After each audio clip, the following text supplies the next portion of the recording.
Magandang hapon, ngayon po ay araw ng Martes, June 18, 2024, update po muli sa lagay ng panahon.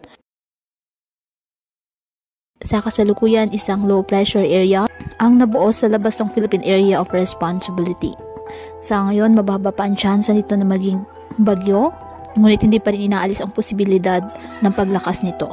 Kung kaya asahan ang malawakang pag-ulan sa malaking bahagi ng bansa, particular na po sa Luzon, kasama ang Mimaropa, Western Visayas at ang kanlurang bahagi ng Mindanao.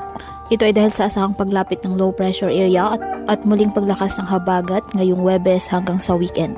Dahil dito mataas ang banta ng mga pagbaha at landslide, lalo na po sa mga mababa at bulubunduking lugar.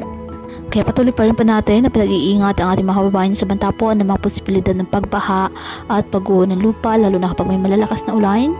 At ugaliin po na magdala palagi ng payong o hatan mo panangga sa ulan sa tuwing lalabas po ng ating mga tahanan. At yan po muna ang update sa lagay ng panahon ngayong araw. Muli patuloy po tayo na mag-ingat at palaging tandaan, God loves you. Stay safe and God bless.